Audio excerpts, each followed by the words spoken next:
Number 10. Strife. Strife is a pretty weird dude, especially as he's the exact staple of an evil clone. You know when people tell you they have an evil clone and it wasn't them, but often in stories no one believes them? This is actually what Strife is for Cable. Deadpool actually tried using that line once, and in fact it was actually true at the time, and people didn't believe him either. Don't worry, Cable. Strife has been mistaken for Cable on multiple occasions. When Strife shot Professor X, everyone wrongly thought that it was Cable, not yet knowing that Cable had an evil clone.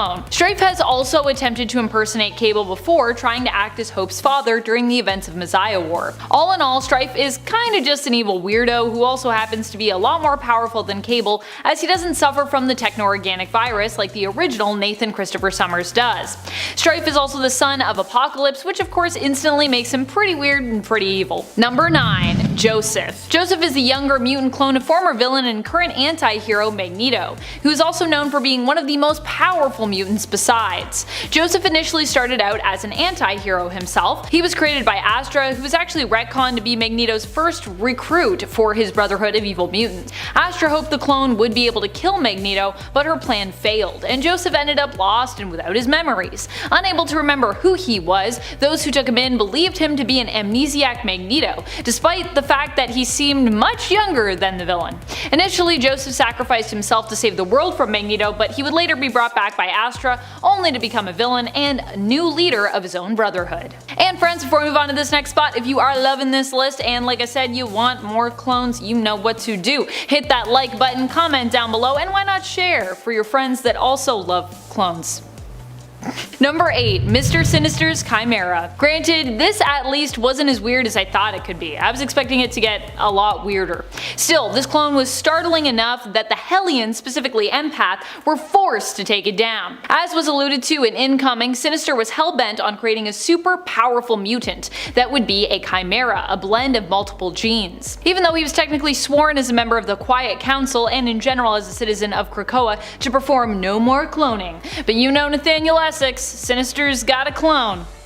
Hence, in the Hellions issue number 15, we finally got to meet Mr. Sinister's newest creation and his pride and joy. This Chimera was a blend of Sinister and his Iraqi rival Tarn the Uncaring, which I gotta say is a pretty weird yet epically powerful combo, making his Chimera one of the most powerful mutants out there and an Omega level mutant clone.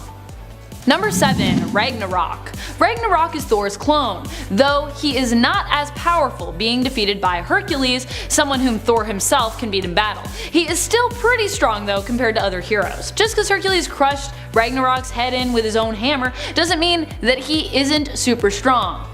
Ragnarok was made by Tony Stark, Mr. Fantastic, and a Skrull disguised as Hank Pym during the events of Civil War I. Stark made him using a strand of Thor's hair that he just happened to find and keep years ago. Just in case. I say happened to because who in the heck keeps a random strand of hair just because? You don't just keep people's hair, Tony, that's not normal. I think Stark actually took it off Thor's head when he wasn't looking, or he just took it out of his hairbrush for just such an occasion as a time when he'd need a Thor clone, or a Clor, as the clone was originally called before it took the name Ragnarok. Cause yeah, Tony, that's super suspicious. I'm just saying, as soon as I found that out, I was like, I feel like I'm judging you. Tony Stark is secretly a supervillain. It's totally a thing. Not so secretly. Feeling that they needed more muscle and a means to convince more people that theirs was the right side in Civil War I prompted Iron Man to decide to create Ragnarok. You know, if a god's on your side, how can anyone argue with that, right? Number 6. Linda the Duck. You guessed right, even Howard the Duck has a clone in the Marvel Universe. Linda the Duck was actually created along with another character's female version. The Collector is the one responsible for her creation, apparently making her for reproductive and potentially breeding purposes. That's a whole can of worms that I really don't want to open up on the internet, but I suppose you could if you so chose. Linda would end up escaping the Collector and traveling back in time to before she ever existed or before she ever escaped, meaning that no one was looking for her at that time, so she could live her life safely. A pretty smart plan for staying hidden and operating under the radar. Number 5. Stepford Cuckoos. The Stepford Cuckoos are the genetically engineered clone daughters of Emma Frost. They were created using her genetic material and made to basically be 5 different versions of her. Together they share a hive mind and were initially created with the sole purpose of being used as a weapon by the Weapon Plus program. While Emma Frost was in a comatose state, John Sublime harvested over 1,000 eggs from her to experiment with and ultimately created the Stepford Cuckoos. While thousands of clones were created, only 5 were released into the world by Sublime and the Weapon Plus program. Their names, as we've come to know them, are Esme, Sophie, Celeste, Mindy, and Phoebe. Later on, 1, then 2 of the sisters would die, causing them to take up the team names 4-in-1 and then 3-in-1. Actually, Stepford Cuckoos wasn't a name that they originally wanted, it was one that was given to them by other people. They actually wanted to be known originally as 5-in-1, just didn't stick. With the resurrection protocol in effect on Krakoa though, the 2 sisters the Cuckoos had lost previously have now been brought back to life, and now all 5 are together again and residing on Krakoa. Number 4. Kindred. In a masterful turn of events, it was revealed that Kindred's true identity was actually more complicated than just being Harry Osborn. Instead, Kindred was really 2 different people, Gabriel and Sarah Stacy, the illegitimate children of Norman Osborn and Gwen Stacy. Dun dun dun! But there was even an added twist on that reveal. I know, how shocking. Gabriel and Sarah, it turns out, were actually creations of Harry Osborn. He combined his father and Gwen's DNA to make the 2 clones and implanted memories in Mary Jane Watson's and Norman Osborn's minds to make them think that the twins were really Norman and Gwen's biological offspring, making them think that Norman had slept with Gwen and that she had given birth to the twins secretly in France. However, this was not at all true, it turns out, and the twins were actually just created by Harry to torment both his father and his old friend, Peter Parker, aka Spider-Man. Old friend slash rival. That's right, they retconned the retcon and I am so happy about it. These clones might be weird and ultimately degenerate pretty quick, but I'm really happy that they are weird clones and that the relationship between Norman and Gwen was simply an illusion. Thank you Mysterio, thank you Harry, thank you Nick Spencer. Number 3. Honey Badger, or Scout as she's known now. Gabrielle Kinney is actually the clone of a clone. She is the clone of X-23, Laura Kinney, who acts kinda like her big sister, and X-23 was the clone of Wolverine. It's like cloneception. A clone of a clone.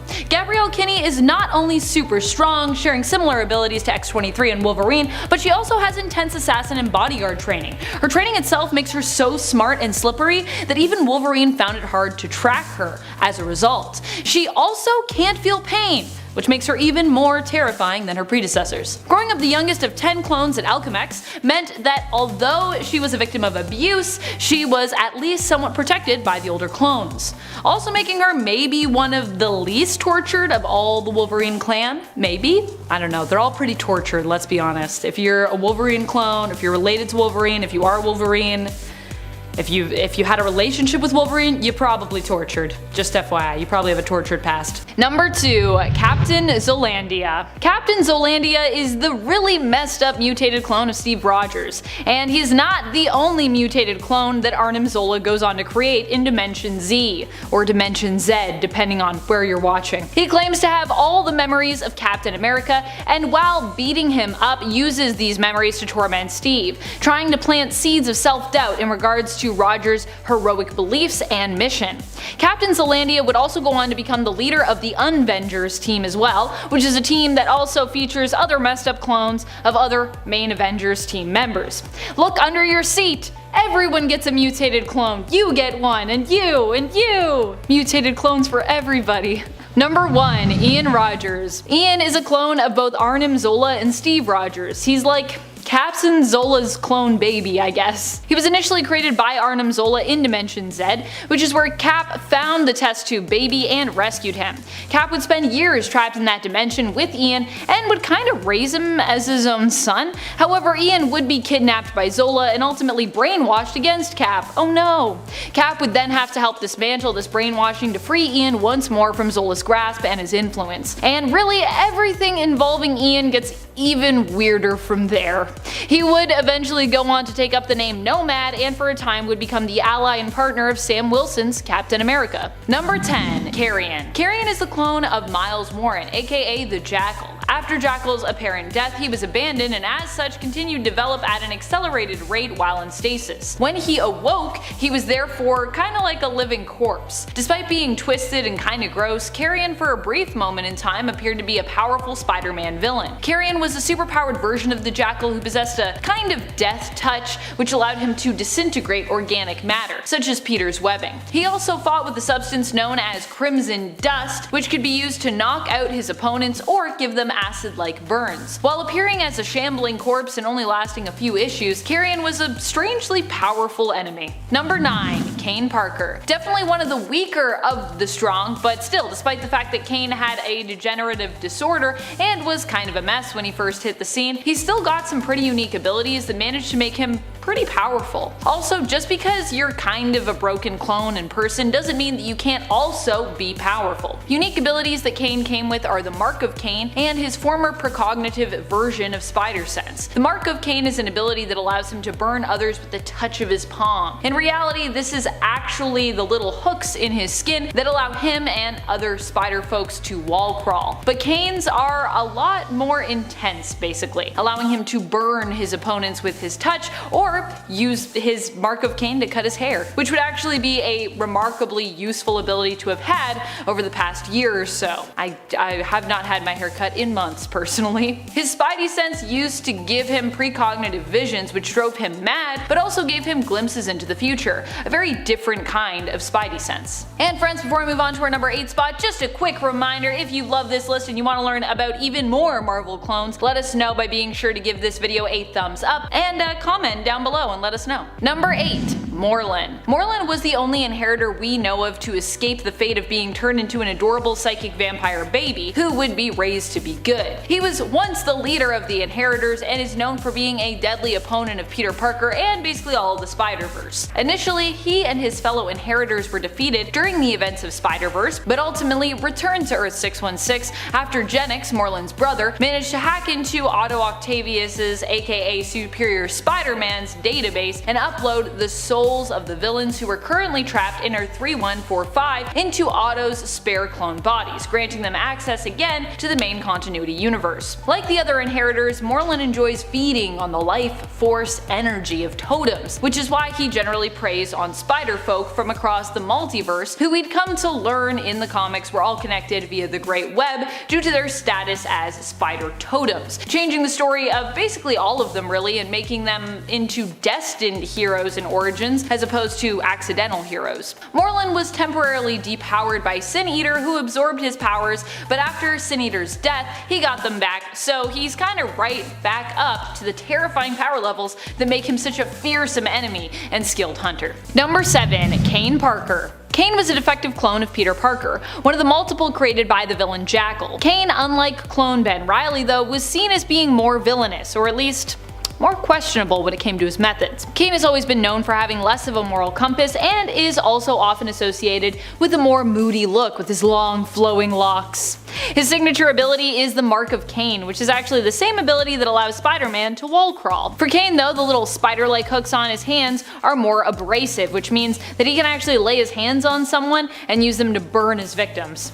It's like the opposite of laying hands in D&D. Number 6. Scarlet Spider. Who could forget all the Spidey clones out there? After Clone Saga, I know I sure can't, and I don't think anyone else can either, because we got some genuinely awesome characters out of all that cloning that the Jackal did. One such fan favorite is Ben Reilly, the Scarlet Spider. Ben was at one point believed to be the original and Peter the copy in the comics, and for a time he actually returned to New York and led his life as Peter, with both thinking that he was the real Spider-Man. In the end, however, the truth came out after Ben sacrificed himself to save Peter Parker, and it was revealed that this confusion was all a part of an elaborate and villainous plot to ruin both Spider-Men's lives. Ben, however, would return after the Jackal collected his remains and brought him back to life, and that wouldn't be the last time he'd die and be resurrected either. Like the original, Ben happens to have immense strength and similar powers to that of Peter Parker. Ben is also known for having some intellectual and invention know-how, and for his stingers and his impact webbing. Number 5. Wonder Girl. If you're familiar with the character of Donna Troy, you might be wondering how she could be included on this list. Isn't the Teen Titan member known for being like the adopted little sister of Wonder Woman, an orphan whom Wonder Woman had saved, who was raised among the Amazons? I mean, you're not wrong, but also, you kinda are wrong. In the 90s, her character was retconned to be basically a clay clone of Diana Prince, created out of clay so that the young Wonder Woman would have a playmate. Later on, this retcon would be changed to make her originally made as a clone clay adversary to Wonder Woman instead. But regardless, there have definitely been stories that present Donna Troy as some weird clay clone, be she good or evil. Clay clone, that's a weird thing to say, by the way. Clay clone, clay clone, clay clone. Number 4. Madeline Pryor. Some people continue to speculate on just how powerful Madeline Pryor really is, but I believe she should be on the same level as Jean Grey, in theory at least. Madeline Pryor is the clone of Jean Grey, despite the fact that every character seemed to dismiss their exact one-for-one appearance and similarity. Maddie would end up stealing Scott Summers' heart and become his wife after the death of Jean. I wonder what drew him to her. The two would live a somewhat happy married life, but only briefly. Eventually, Jean Grey returned back from the dead, or rather back from her comatose state, and Scott would choose to return to his hero life, unable to stay away with Jean back, abandoning his then wife and son. Madeline became intensely lonely and depressed in his absence, and when she learned of her true origins, that she was a clone of Jean, made using a piece of the Phoenix Force by Mr. Sinister, she broke. This psychotic break woke within her a power and dark side, which ultimately led her to transform into the villain that we'd come to know as the Goblin Queen. Number 3. Harry Osborn. And surprisingly, Kindred wasn't even the weirdest clone for me, involved in the most recent Spider-Man plot, which wraps up Nick Spencer's run on The Amazing Spider-Man. Harry Osborn also ends up having a clone, and it's revealed that the version of him that was locked up this whole time is the real Harry. Not the real Harry really, but a clone. We'll get to that in a minute. The Harry that we thought was Kindred was actually Gabriel and Sarah using chameleon disguise tech to impersonate Harry. However, it turns out this actual Harry isn't, well, actually Harry, who remains dead in the comics. He's actually a clone who was created by Norman after the death of his son, which it turns out he just couldn't live with. He made it appear as though Harry had actually survived due to him being exposed to the Goblin serum. In the end, Harry realizes that he's a clone, coming to terms with the fact that he was the one behind the plot to create Gabriel and Sarah in order to hurt both Norman and Peter. He chooses to make amends and ultimately sacrifices himself, but in the end, at least he gets closure for doing so, finally able to confess his misdeeds and redeem himself once and for all. Bye, Harry clone, you will be missed.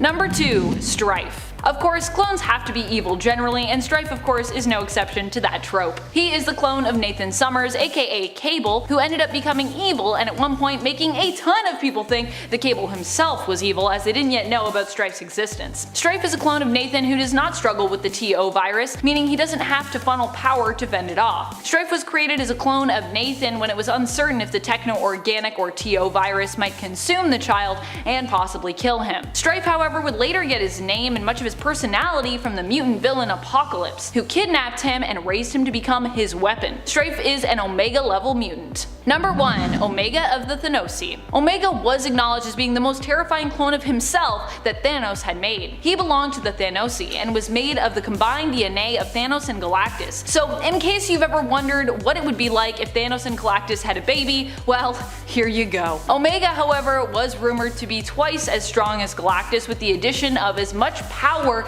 and capability as Thanos. However, he wasn't believed to be quite as smart or crafty, thankfully. Still, after he got loose, it took a pretty crazy team up to take him down that featured Thanos, Adam Warlock, Gamora, Pip, Doctor Strange, Moondragon, Spider-Man, and Janice Vell's Captain Marvel. That's a lot of people to take down one villain, I'm just saying. Number 10. Jessica Drew. The Jessica Drew of Earth 1610, the Ultimate Universe, was actually a clone of Spider-Man herself. Yeah, Peter's got a lot of clones. It's a science superhero thing, I think. This version of Jessica Drew was created in a lab by the 1610 Ben Reilly, not Scarlet Spider, but instead Dr. Connor's lab assistant who helped to create Carnage in that universe, and by Otto Octavius, who are both working for the CIA and FBI to reduce their sentences for previous crimes that they committed. Using Peter Parker's DNA, they created Jessica, who had all of Peter Parker's memories as a result, which they explained would be wiped, and that she would become an agent and tool to be used by the CIA. Fortunately, Jessica escaped this fate with her fellow clones. 1610 Jessica Drew would go on to become Spider-Woman, but would ultimately drop that mantle for Black Widow. Thank goodness. Makes it a little clearer as to who is who when Jessica Drew of Earth 616 is also around, because she's also Spider-Woman and obviously looks like Jessica Drew. Too many Jessica Drews! Her powers are similar to Peter Parker's, but she doesn't have that sweet Spidey sense. But you know who does have Spidey sense? Number 9. Ben Reilly. He's got that Spidey sense.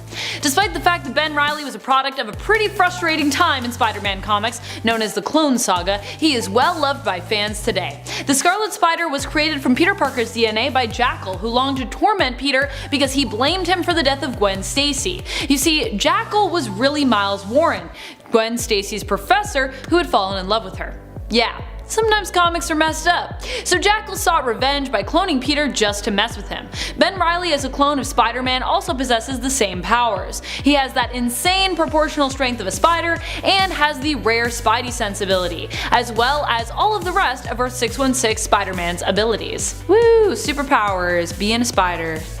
Crawling on stuff, boop boop boo. Number 8. Kaine. Another Spider-Man clone. I warned you, there are many. Kaine Parker was the first attempt of Jackal's at cloning Peter Parker, but while originally thought to be a success, it turned out that Kaine was a somewhat broken and deformed version of Peter Parker, albeit deformed in a twisted and yet super strong way. While mentally unstable as a result of his degenerative flaws, he also found himself to be more powerful, with the genetic powers that he had received from the cloning process being even more amplified than Peter Parker's himself. This clone of Parker is known for being dangerous and ruthless, as his Spidey sense gives him glimpses into the future, which also slowly drive him more and more insane every time he uses it. He also possesses a power known as the Mark of Kaine, which grants him corrosive touch. He likes to burn people's faces, that's kind of his thing. Kaine himself has also been noted to be even stronger than the original form of Peter Parker. At least, that was what Superior Spider-Man seemed to think. Number 7. Wolverine. Laura Kinney currently goes by the alias of Wolverine, taking after her genetic old man, Logan, who is also currently Wolverine as well. You can never have too many Wolverines on Krakoa, apparently. Typically though, we have come to know Laura under the alias of X-23, the codename she was given when she was produced as a weaponized clone version of the original Wolverine. Despite being a female clone of Wolverine, Laura is also thought of by Logan as his daughter. She was made using the genetic material of Wolverine and Sarah Kinney. Her mother was actually one of the scientists who was working hard to help Weapon X create a clone version of Logan so that they could repeat the adamantium bonding process, creating their own super soldier. Sarah was also punished for going along with creating a female clone against orders after all the male attempts had failed, and as such was made to be Laura's natural mother as well, having to carry the child to term in her own womb and giving birth to baby Laura herself. Laura's power levels are similar to Logan's, and she is also a highly experienced and trained fighter and assassin. Number 6. Bizarro. So the weird thing about Bizarro is that he's both a clone and not a clone, depending on which Bizarro we're talking about. In the New Earth continuity, the first 2 Bizarros were attempted clones of Superman.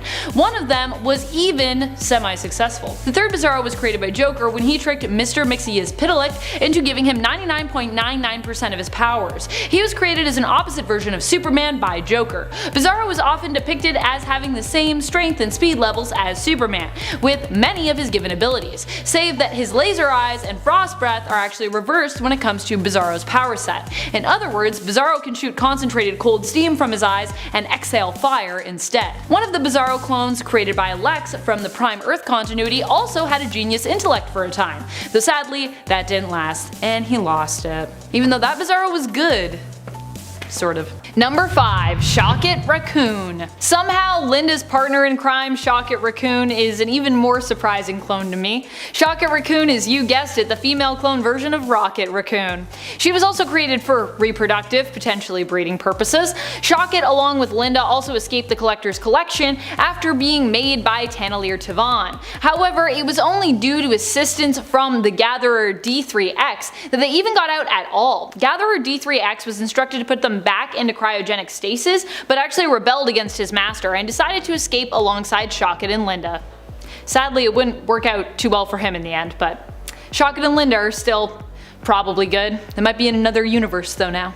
Number 4. X-23. Laura Kinney was originally created for the X-Men Evolution show, but she became such a fan favorite that she was quickly incorporated into the comic book universe as well. She first appeared in the X-Men Evolution animated series in episode 10 of season 3, titled X-23, and would later appear in the comics during the series NYX in issue number 3 in 2004. X-23 was the deadly assassin clone of Wolverine, made in a lab. She is called X-23 because she was the 23rd attempt at creating a clone of Logan. In the Logan film and in the comics, you can see just how deadly she is. Many even believe her to be a more successful assassin than her clone daddy. And it's true that even some of her mutant powers, when compared to her dad's dad clones, are superior. Number 3. Genesis. Genesis is more commonly known as Evan Sabiner, the clone of Apocalypse. He was created and raised by Phantom X in the world, raised to be good instead of evil, making Evan more a hero where the older version of Apocalypse was of course usually a villain. When Archangel as the Horseman of Death attempted to rise up and take Apocalypse's place after his demise, Evan was then unleashed on the world, the secret of his existence revealed. He proved to be invaluable in that fight against Archangel, allowing Warren to be successfully defeated. Evan has all the power of Apocalypse but is simply just younger than him, so the only thing he really lacks at this point is experience. It is believed his powers and strength will eventually come to at least match that of the original Apocalypse. He has the potential to have all the powers of Apocalypse, depending on, of course, his own evolutionary path. So he might end up with some different powers, who knows. Number 2. Superboy. Originally, Con-El was presented as a clone of Superman. He even posed as Superman's cousin, going by the name of Connor, and lived with Clark's parents for a while. Later on, we found though that he wasn't at all Superman when it came to his DNA. Lex, who had made him actually, was forced to use some of his own DNA as he didn't have enough of Clark's to fully create the clone. Which, I don't know, is that how cloning works? Oh well, comics. Still, even with some of Lex's DNA mixed in there, Superboy has ended up being pretty heroic and pretty powerful, even when compared to Supes himself. He shares a similar power set to Superman, but also comes with a telekinetic force field that fits snugly around all his clothes and his body and protects his awesome leather jacket from getting dirty. And he can emit telekinetic explosive force blasts. In the Prime Earth continuity, he is even telepathic as well, so basically an additional telekinetic and telepathic version of Superman. Pretty OP, just saying. Still weak to magic though. Still weak to magic. Number 1. Madeline Pryor. I mean, you know, if there's a Jean Grey clone who can reality warp, I'm gonna put her on my list at number 1. Madeline Pryor is a clone of Jean Grey, who was created by Mr. Sinister in an attempt to create the perfect mutant by building her to be the perfect mate for Scott Summers. No one knew originally why this woman resembled Jean so much, and even Professor X could not read her mind when she first appeared. But regardless of all these warning signs, Cyclops fell for Madeline hard. He married her and they had a baby together. Later, Maddie would kind of be driven insane when she felt Scott had abandoned her and their family. She would later find out that she was a clone of Jean whilst being restrained by Mr. Sinister, which would drive her even more crazy because she really hated Jean Grey, like she really hates Jean Grey. And this would also strengthen the bond that she had already created with some demon friends. She used her powers to free herself from Sinister and soon after became the Goblin Queen. Maddie's powers are very similar to Jean's, who she was cloned from, though it is yet to be established as to whether or not she would also be considered Omega level. Maybe when she returns in Dawn of X's Hellions we will find out? March 2020, friends! Get ready, are you ready for the return of the Goblin Queen? I'm definitely ready. Bring her back, bring her back. My cosplay will be so relevant.